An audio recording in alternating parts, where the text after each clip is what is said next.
Saviez-vous que le domaine du service client est un domaine qui recrute énormément? Alors dites-moi comment vous faites pour être au chômage alors qu'il y a des centres d'appel qui recrutent chaque jour. Je dis bien chaque jour, peu importe le pays où vous vous trouvez, si vous avez le minimum, c'est de pouvoir parler, vous exprimer en une langue. Est-ce que vous avez déjà cette compétence qui est de pouvoir vous exprimer en une langue? Je n'ai pas dit bien vous exprimer, mais j'ai dit, est-ce que vous avez la capacité de vous exprimer en une langue? Et quand je dis une langue, ça ne veut pas dire nécessairement nos dialectes, parce que je suis africaine et nous-mêmes, nous savons très bien que nous avons des langues locales et ces langues locales ne sont pas toujours comprises ou alors reconnues de manière générale à l'international. Est-ce que vous savez parler une langue étrangère? C'est-à-dire le français, l'anglais, l'allemand, l'espagnol, l'arabe et bien d'autres. Est-ce que vous savez parler l'une de ces langues? Si vous êtes dans cette situation, arrêtez-vous. Est-ce que vous savez parler ces langues et vous êtes encore au chômage? Alors là, vous allez me dire comment vous faites. Parce que je dis bien, le domaine du service client est un domaine qui recrute beaucoup. Et vous n'avez pas nécessairement besoin d'avoir une qualification quelconque, c'est-à-dire des diplômes appropriés pour pouvoir être téléconseiller ou alors chargé de clientèle ou même de manière générale euh, travailler dans un centre d'appel. Vous n'avez pas besoin d'avoir une expérience énorme. Vous n'avez même pas besoin d'avoir une expérience quelconque pour travailler dans un centre d'appel. Et quand je vous dis, vraiment j'insiste, le service client, le domaine du service client recrute énormément. Alors je ne comprends pas pourquoi il y a encore beaucoup de jeunes ou alors beaucoup de personnes qui sont au chômage alors qu'elles savent s'exprimer en une langue. Je vais vous donner quelques compétences tout à l'heure. Si vous avez ces compétences, alors je vais également vous donner quelques indications pendant cette vidéo qui vous permettront de trouver facilement du travail dans le domaine du centre d'appel. Si c'est votre première fois de me découvrir, je vous invite à vous abonner à ma chaîne. N'oubliez surtout pas d'activer la cloche de notification parce que nous déballons beaucoup de sujets ici qui sont très importants. Alors, active la cloche, abonne-toi, c'est gratuit. On se retrouve juste après. Place à présent aux éléments que vous devez savoir. Dans cette vidéo, ce que vous devez d'abord savoir, c'est que, parce que oui, il y a beaucoup de personnes qui hésitent.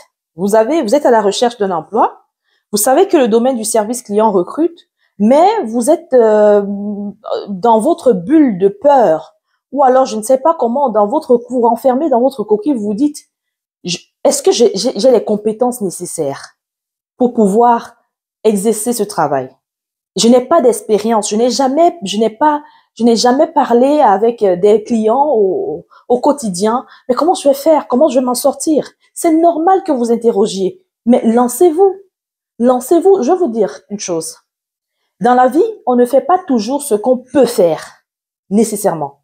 Mais quelquefois, on fait des choses qu'on doit faire pour pouvoir s'en sortir.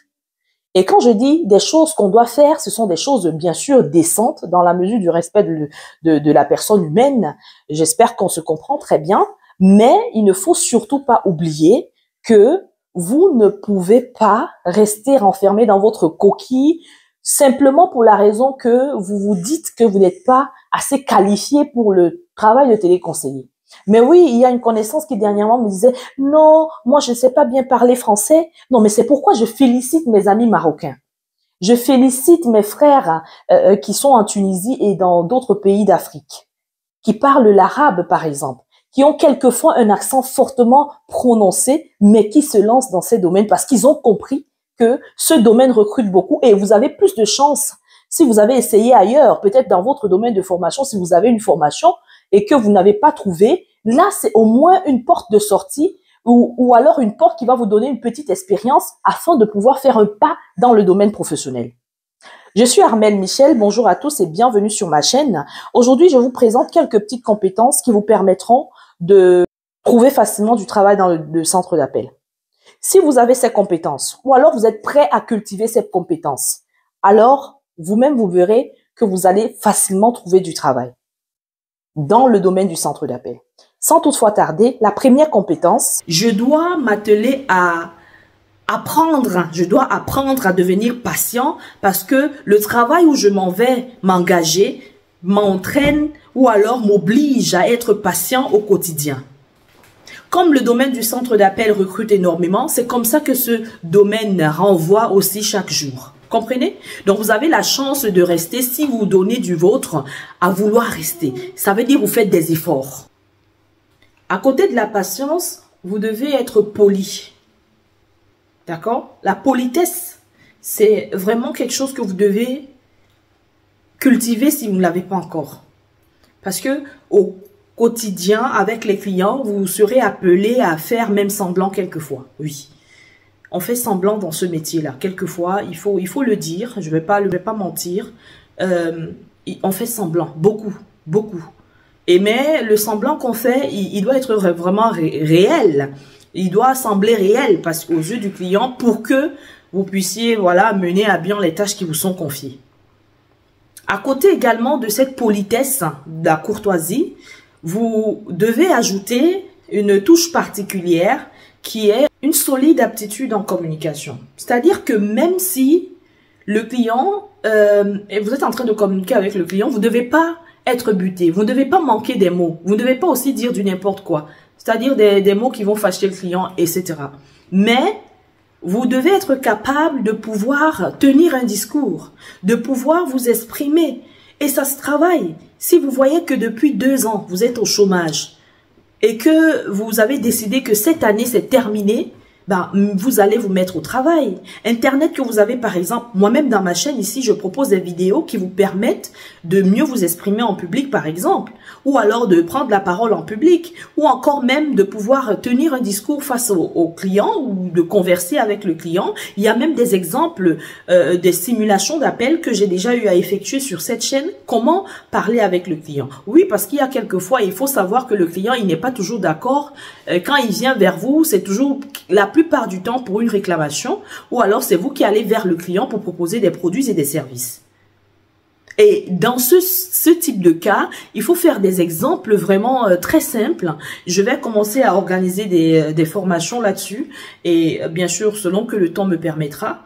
Je pourrais également accompagner d'autres personnes parce que je le fais déjà, mais je voudrais vraiment que le nombre de personnes qui me contactent, je puisse satisfaire vraiment un maximum. Et je vous assure que il y a des fruits, il y a des résultats positifs que nous obtenons déjà. Je vous prie simplement d'être ouvert à, comment on va dire, d'ouvrir votre esprit à l'apprentissage, parce que nous tous on passe par là. C'est lorsque vous êtes braqué sur vous-même que non, je ne peux pas. Moi, je ne peux pas parler avec les clients. Ce n'est pas qu'on vous est... Moi, je ne viens pas dans cette vidéo pour vous obliger de venir travailler en tant que téléconseiller. Non, moi, je n'en ai rien à gagner. Mais je trouve juste que il y a des personnes, que ce soit en Afrique, qui sont au chômage et pourtant, il y a des centres d'appel qui recrutent partout dans le monde. Et vous pouvez travailler, peu importe le pays où vous vous trouvez. C'est vrai qu'il y aura maintenant des paramètres qui entreront en jeu, peut-être la connexion à Internet parce que vous devez être connecté. Et là, ça devient plus compliqué. Mais, croyez-moi, c'est un élément très important. Il faut vraiment être disponible pour l'apprentissage. Il faut être apte à assimiler de nouvelles choses. Il faut beaucoup vous informer. Il faut beaucoup lire.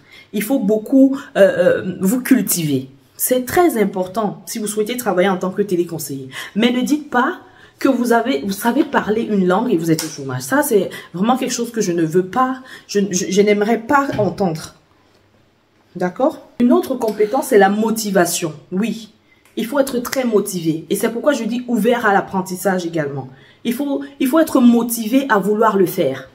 Et quelquefois, ne vous dites pas que vous le faites pour toute votre vie. Non, c'est qu'on commence par quelque chose pour arriver quelque part. Moi, j'ai commencé en tant que téléconseillère. J'ai grandi pendant mon parcours, parce que j'ai été motivée, parce que j'ai été patiente, même pas patiente seulement avec les clients, mais patiente avec moi-même. Et j'ai travaillé dur pour être là où je suis aujourd'hui. Je ne suis même pas encore arrivée, je continue de travailler pour pouvoir atteindre mes objectifs. Donc, je vous encourage à travers cette vidéo de garder une motivation afin de pouvoir déjà vous lancer, parce que il y a toujours est-ce que je peux, est-ce que je vais y arriver qui vient, ce doute. Ayez confiance en vous, soyez motivés et allez de l'avant. Il y a autre élément la responsabilité. Deux fois, dans le travail que vous allez faire, il y aura un agent qui va faire une erreur qui va impacter tout le service. Ce n'est pas que vous allez nécessairement rejeter la faute sur votre collègue, mais vous allez également reprendre la responsabilité de cette situation, savoir vous excuser également et démontrer à quel point vous êtes désolé de ce qui s'est passé et être capable de pouvoir réparer cette erreur. Une autre compétence importante qui s'acquiert ou alors qui est importante également pour ce travail de téléconseiller, il y a l'adaptabilité. Vous devez être capable de vous adapter, peu importe les situations. Oui, parce que les process changent à chaque fois dans les centres d'appel. Il y a même de nouveaux produits qui arrivent. Il faut être capable de connaître ces produits, les caractéristiques, les maîtriser au bout des doigts. D'accord? Donc, ce sont ces différents éléments que vous devez maîtriser, que vous devez être capable d'avoir ces compétences afin de pouvoir faciliter votre travail en tant que téléconseiller. Même si vous venez de débuter, c'est possible, oui. Et rassurez-vous, il y a toujours un temps d'essai, une période où on vous accompagne et on vous fait toujours une formation. Ce n'est pas que vous arrivez directement, vous commencez à prendre les appels. Non, ça ne se fait pas ainsi. Mais s'il y a des centres d'appel qui le font, alors eux aussi, ils sont moins regardants sur la qualité, on va dire, de traitement d'appel. D'accord? Eh bien voilà, c'est avec cette dernière compétence que je vais terminer la vidéo. Sincèrement, ne restez pas sur Internet pour vous distraire. Regardez des vidéos drôles, amusantes et tout, qui ne vous apportent rien, alors que votre situation actuelle n'est pas vraiment très facile à vivre. Mais c'est vrai qu'il faut se distraire. C'est vrai que ces éléments, ces différentes vidéos et tout, et même sur Internet, les jeux et tout ça, ça vous permet de vous évader de votre triste condition terrestre. Mais ce n'est pas ça la solution. Parce que une fois que vous aurez terminé de regarder cette vidéo drôle, ou alors une fois que vous aurez terminé de jouer à ce jeu vidéo, est-ce que vous savez que vous allez retomber dans votre amertume parce que ce n'est pas quelqu'un d'autre qui va venir payer vos factures. Le moment de payer les factures, vous allez être tout seul et ce ne sera plus très facile, ce ne sera pas très drôle. Comprenez? Donc vraiment prenez conscience du fait que vous pouvez commencer sur quelque chose qui est accessible pour arriver où vous souhaitez. Mais ne restez pas les bras croisés et ne vous laissez pas distraire. D'accord? Merci infiniment d'avoir écouté. Vraiment les conseils que je donne ici... prenez-les comme vous voulez, si vous voulez vous les appliquer. Dans une autre vidéo, pour les personnes qui ne sont pas encore abonnées, abonnez-vous. Je vais vous donner les sites internet qui vous permettent de trouver le travail facilement sur internet avec ou sans expérience. Passez une agréable journée. À bientôt.